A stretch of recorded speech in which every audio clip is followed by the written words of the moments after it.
hədisdə çoxasan. Nafilələr. Ümumən sualı vermirsən, otur. Sit down, please. Siz də əyləşin də. Cəmaət Muhammedə salavat. Allahumma salli ala Muhammed və ali Muhammed. Ya mənə sual vermə, ya da verirsən, otur. Yox, sual ancaq bir şey verir. Deməli, nafilə məsələsi o qədər ciddi məsələdir ki, yəni şəxs Allahın vəlisinə çevrilmək istəyirsə, azdır da, belə adamlar tanıdır. Amma qədimdə bəlli idi ki, məsələn, düşürür, filan-kəs,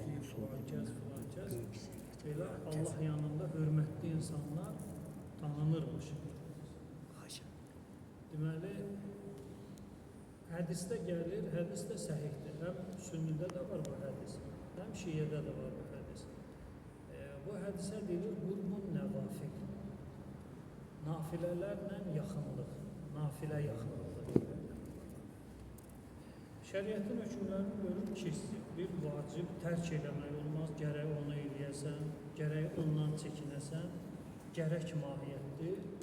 Bir də gərək mahiyyəti olmuyor. İstəyirsən elə, istəmirsən elə. Deməli, nafilə haqqında belə bir hədisimiz var Peyğəmbərdən. Peyğəmbər buyurur ki,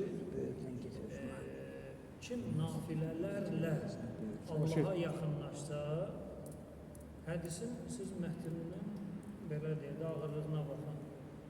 Hədisdə gəlir ki, Allah həmən şəxsin qulağı olacaq, Allah həmin şəxsin əli olacaq, Allah həmin o şəxsin gözü olacaq və s. ilaxır. Yəni, əqidəmiz belədir ki, Allah cisim deyil ki, haldan hala düşsün, böyüsün, balacalaşsın və yaxud yumşalsın, sərtləşsin. Allah Taala'nın mislində bir şey yoxdur. Amma Allah Taala deyəndə ki, mən o şəxsin qulağı oluram, mən o şəxsin gözü oluram, bu o deməkdir ki, bu qulaq, göz, dil, əl keçir Allahın nəzarəti altına. Məsələn, necə Peyğəmbər haqqında Allah buyurur ki, la yantiqu, nitq eləməz, məgər ki, onun nitqi vəhidir. Vəhi o demək deyil, fəqət Quran ayələri. Yəni, bu kəlamı kim belə başa düşürsə ki, vəhi fəqət Quran, Tövrat, İncil, Zəbur, yox. Vəhi Allah tərəfindən açılan hər bir elmə və göstərişə deyilir. Aydın? Peyğəmbərin nitqi də Quran ayəsinə vəhidir. Ya Quran ayəsidir, ya da ki, Cəbrail vasitəsilə və yaxud sair bir Allahın seçdiyi bir vəsilə ilə Peyğəmbərin dilinə ilahi nəsə gəlir. Niyə Peyğəmbərin haqqında belə deyilir? Çünki Peyğəmbər Allaha o qədər yaxınlaşdı ki, o vacibi eləməlisən. O heç. Sənin öhdündə olmayanlarla, yəni belə deyə də Allahın xoşuna gəlmək istəyirsənsə, vacibdə lazımdır. Vacibdən çox qeyri-vacib lazımdır. Yəni, vaciblərin haqqında mənə hədis rast gəlməyib ki, desin ki, filan vacib aməli yerinə yetirsin, Allah sənin qulağın olacaq. Məsələn, indi bu vəhabilər və digərləri ki, belə bir sual verirlər. Məsələn, imam oturub, məsələn, İsa əleyhissalam oturub Fələstində. Biri Braziliyadan dua edir. Ya İsa və yaxud ya Musa. O Braziliyadakını necə eşidəcək? Peyğəmbərin dediyi bu hədislə eşidəcək. Allaha sən yaxınlaş nafilələrlə. Yəni, sənə vacib olmayan əməllərlə. Allah sənin olacaq qulağın, Allah qulağın olandan sonra o deməkdir, Allah dönür olur qulağı, yox. Yəni, Allahın nəzarəti altına keçir. Allahın nəzarəti altına keçən eşidəcək ya eşitməyəcək? Eşidəcək. Məsələn, Peyğəmbər qəbirdə olanları eşidir, biz eşitmirik. Məsələn, Bədir müharibəsində bir dəstə kafir ölüsü atılır quyuya və həmən o quyuda Peyğəmbər yaxınlaşıb başlayır onlarla danışmağa. Danışır, cəmaət təəccüblə soruşur ki, ya Rasulullah, ölü eşidir və indikilər kimi də ölü eşidir, ölü qanır. Peyğəmbər deyir, o sizdən də yaxşı eşidir, sizdən yaxşı da qanır. Yəni siz eşitmirsiniz, siz qanmırsınız. Niyə eşitmirik? Çünki pərdələr, maniyələr filanlar. Bunu necə qaldırmaq olur? O dediyin nafilələrlə. Allah həmən şəxsin qulağı olur və gözü olur. İsa əleyhissalam deyir ki, siz evinizdə nə gizlədirsinizsə, dar günə saxlayırsınızsa, mən onu sizə deyim. Yəni, mənlə evə gəlib gedir, sənlə evə gəlir, gedir, biri dünyanın axırındadır, uçur ora gedir, yox.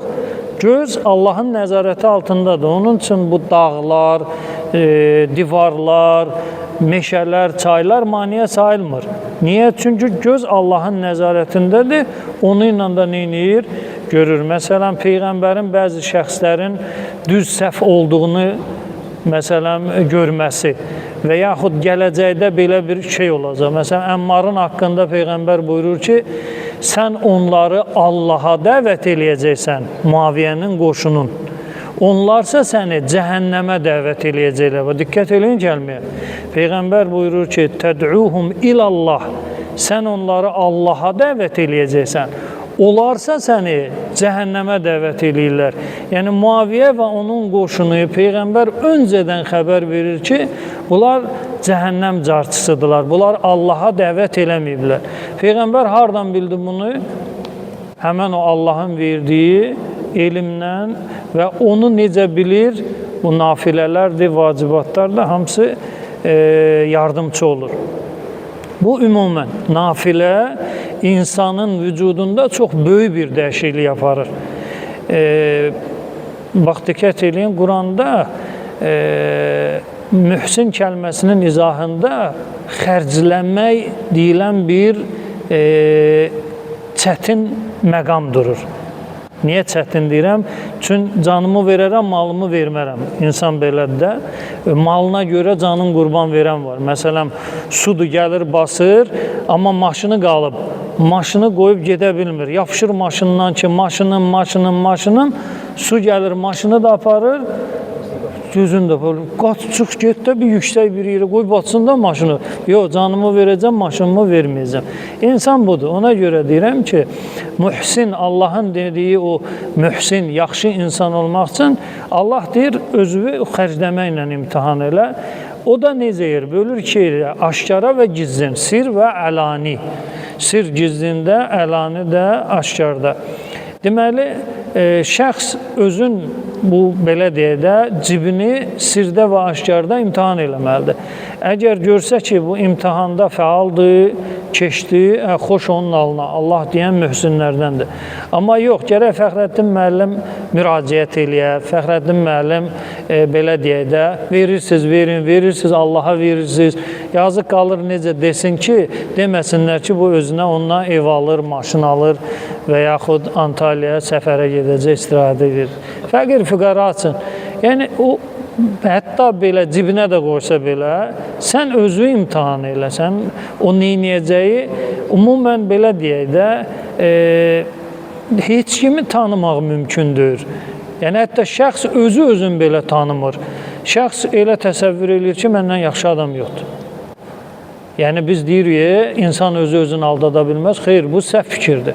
İnsan elə özünü elə alladır ki, başqasından önə. Məsələn, gəlir, oturur meçidin bir küncündə, elə təsəvvür eləyir ki, meçidin məsələn, bu küncü ən yüksək bir yerdir, oturur orada, belə baxır. Ki, burada kim varsa hamısı günahkardır, hamısı fasiqdir. Burada olanlar, belə deyək də, cəhənnəm odunudur, yığılıblar bura. Bir dənə burada pak adam varsa, o da mənəm. Oturmuşam bu yüksəklikdə, orada. Belə baxır. İndi adamdan soruşsun ki, qardaş, sənin səsini götürüb baxın meçidi. Sənin səsini götürüb meçidi. Məsələn, cəmaat Quran oxuyur, namaz qılırsan, orada başlamışsan ki, bazarda kartofun qiyməti neçəyədir. Yəni, səsini götürüb məçidi və telefondur, onlar insan yadından çıxıb, mənim yadımdan çıxıb, dınq səs alır. Əli sal cübə və onu bir qırağına, bacağına bas və yaxud həyə bas, yoxa bas, bu deyansın. Əl cibə getmir. Bismillahirrahmanirrahim, elhamdülillah. Sal cübə, çıxart da bunu. Əlin cübəyə gedəndə nə olacaq? Yo, tərpənmək olmaz. Bu, belə deyək də, qeyb aləminə daxil olub, orada telefona reaksiya vermək olmaz. Amma ətrafında özdə elə də musiqi qoyur ki, aləm qaçışır bir-birinə, bilmirsən, 3-cü rəkətdəsən, 4-cü rəkətdəsən, adam qarışır bir-birinə. Amma soruşanda ki, qardaş, bəs niyə belə? O, sənin üçün bir mucize eləyər ki, bir dənə burada düz adam varsa mənəm, məsciddə olanlar hamısı cəhənnəmə gedəcək, bir dənə Allahın kitabını başa düşən varsa o da mənəm, namazı qəbul olan mənəm. Bu məsciddə xüsusən burada belə adamlar az deyil. Adam özü-özünü aldadır. Mən demirəm ki, burada qabaqda oturan düzdür, arxada oturan səhvdir, yox. Yəni, insan özü-özünü aldada bilir. Hətta mən adam tanıyıram, deməli, kəbin kəsdiriblər və oğlu boşanıb hökumət yolu ilə və kəbini ata namaz qılanda özdə səcdəyə gedəndə durmur. Səcdəyə gedəndə adam məsciddə durmur. Yəni ki, hətta ayağına ox batsa da belə çıxartsaz, adam hiss eləməyəcək. Elə bir adamdır. Deməli, qız ikinci dəfə bəxti açılıb, kiminlənsə ailə qurub, kəbini də kəstirib, zaks deyilib. Bu adam hələ də o qızın kəbinin geri oxuzdurmayıb. 2 ildən sonra və yaxud 1 ildən sonra gəlib ki, bu qızın kəbini qalıb, bunu geriyə oxuyaq. Biraz danışdırdım, gördüm, kişi, qız artıq zina eləyir, qızın uşaqları vələdi zinadır. Çünki kəbin var, ərri arvaddır bu. Ərri arvaddır bu, kəbini də var.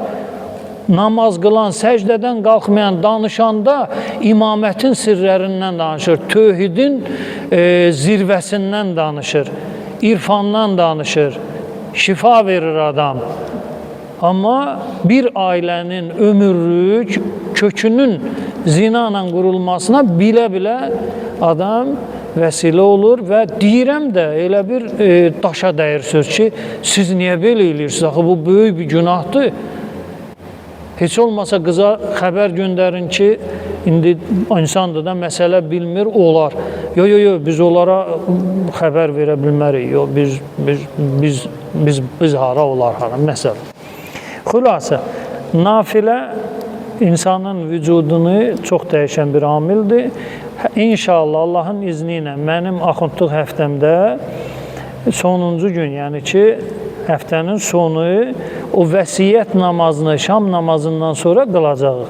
Cəmaat halında deyil, çünki müstəhəb namaz cəmaat halında qılınmır. İlla bir ikisi istisna olunmaq şərti ilə niyyət eləyirik, vəsiyyət namazı qılırıq, izah eləmişəm də keçən dəfə. 13 zəlzələ, zəlzələni əzbərləyin, Zəlzələ surəsini. Zəlzələ surəsini əzbərləyə bilmirsən, bir dənə kağıza yaz. Transkripsiya tut əlində 13 dəfə zəlzələ və 15 dəfə ixlasla vəsiyyət namazı qılacağıq və Peyğəmbərin vəd verdiyi inşallah mükafatı Allah'a hamımızı qismət edəsin.